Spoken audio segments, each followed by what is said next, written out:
In this lesson, we will learn preposition. Preposition grammar का एक ऐसा पार्ट है जिसमें अक्सर हम गलतियां कर बैठते हैं। इसकी वजह यह है कि एक प्रीपोजिशन के सेवरल यूज हैं और अलग अलग सेंटेंस में इनके अलग अलग मीनिंग्स निकल के आते हैं। तो इस लेसन में हम बहुत आसान तरीके से सीखेंगे प्रीपोजिशन के कुछ सिंपल यूजेस को। तो सबसे पहले स्टार्ट करते हैं डेफिनेशन से और समझते हैं कि प्रीपोजिशन है क्या। Preposition A part of figure of speech. जो फिगर ऑफ स्पीच है इंग्लिश के पार्ट का, उसका एक हिस्सा है। डेफिनेशन जो है प्रीपोजिशन का वो ये है कि ए प्रीपोजिशन इज अ वर्ड और ग्रुप ऑफ वर्ड्स, यानी कि एक काइंड ऑफ वर्ड है जिसे हम प्रीपोजिशन कहते हैं, और it may come in the beginning, in the middle और at the end of a sentence. Preposition कहां कहां आ सकता है? प्रीपोजिशन वाक्य के शुरुआत में या बीच में या फिर वाक्य के अंत में आ सकता है।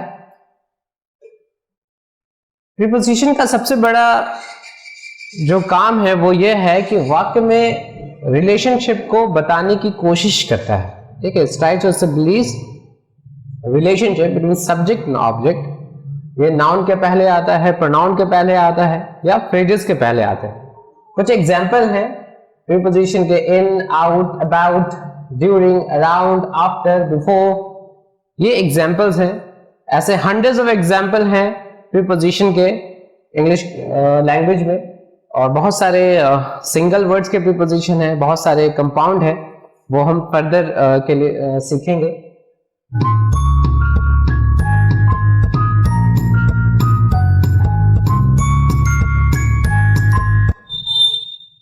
तो सबसे पहले हम समझते हैं प्रीपोजिशन के पोजीशन को, कि कहां कहां पे प्रीपोजिशन आ सकते हैं सेंटेंस में, वाक्य में।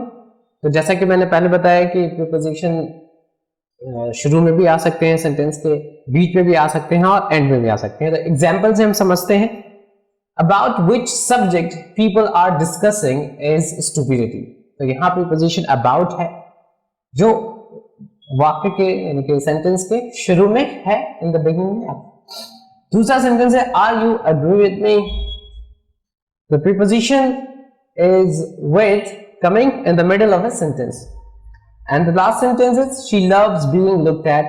Here the preposition at is at the end of a sentence. तो preposition के बहुत idiomatic use भी हैं। तो preposition जो है वाक्य में शुरू में भी आ सकते हैं, बीच में भी आ सकते हैं और आखिरी में भी आ सकते हैं। इसके अलग अलग तरह से यूज किए जा सकते हैं। तो सबसे पहले हम समझते हैं preposition के kinds को, kinds of preposition, जिसमें सबसे पहला जो पॉइंट है वो प्रीपोजिशन ऑफ टाइम है।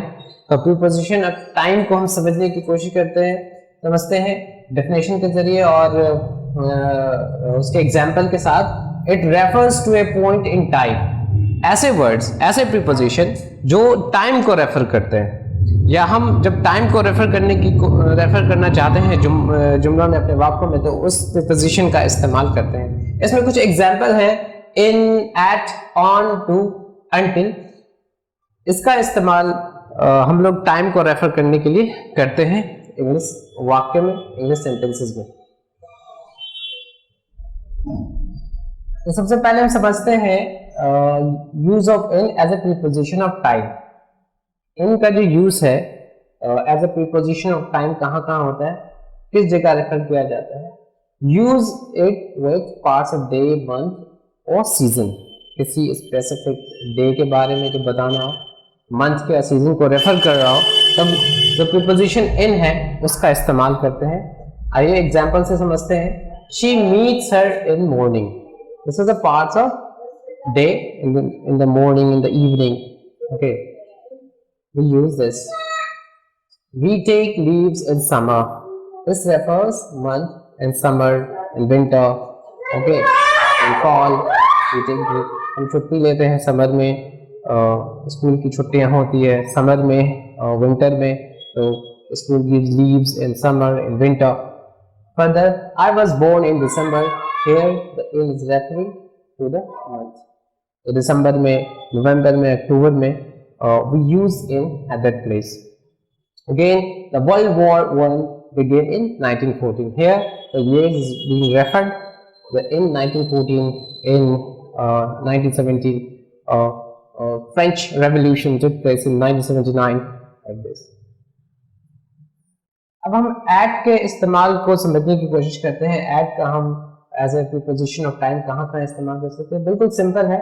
Use it to refer precise point of time. किसी भी टाइम के जो एग्जैक्ट पॉइंट है उसको बताने के लिए हम at का इस्तेमाल करते हैं.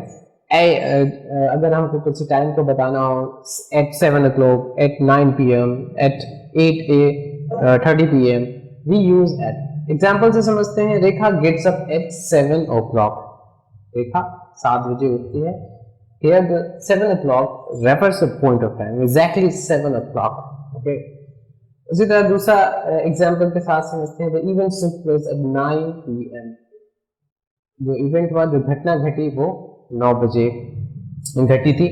तो इस से जहाँ पे हम रेफर कर रहे हैं पॉइंट ऑफ टाइम को, और जो प्रिसाइज है एग्जैक्ट टाइम को बताने की कोशिश कर रहे हैं, वहाँ हम एट का इस्तेमाल करते हैं. उसके पीछे एट का इस्तेमाल at night, at midnight, at night हम इस्तेमाल करते हैं.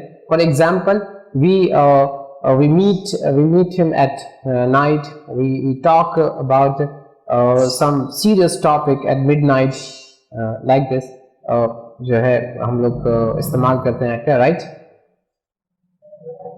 ऑन का जो इस्तेमाल है as a preposition of time बहुत सिंपल है और बहुत आसान तरीके से हम इसको दो शब्द एग्जाम्पल के साथ समझ सकते हैं. ऑन का इस्तेमाल पार्ट्स ऑफ डे के साथ होता है, डे के साथ होता है. अगर संडे है, मंडे है, ट्यूसडे है, अगर मुझे बोलना है कि मैं संडे को काम करता हूँ तो आई वर्क ऑन संडे, वो संडे को आती है, शी कम्स ऑन संडे. तो इस तरह से हम देख सकते हैं. एग्जाम्पल है she work on Sunday, on Monday, on Tuesday, on Saturday. बहुत सिंपल है. किसी स्पेसिफिक टाइम को बताने के लिए हमने देखा कि डे को बताने के लिए इस प्रीपोजिशन ऑफ टाइम का इस्तेमाल किया जाता है. तो उम्मीद करता हूँ दोस्तों आपको ये लेसन पसंद आया होगा, और आपसे गुजारिश है कि आप इसे लाइक करें, सब्सक्राइब करें और प्रमोट भी करें. Thank you very much for watching this tutorial.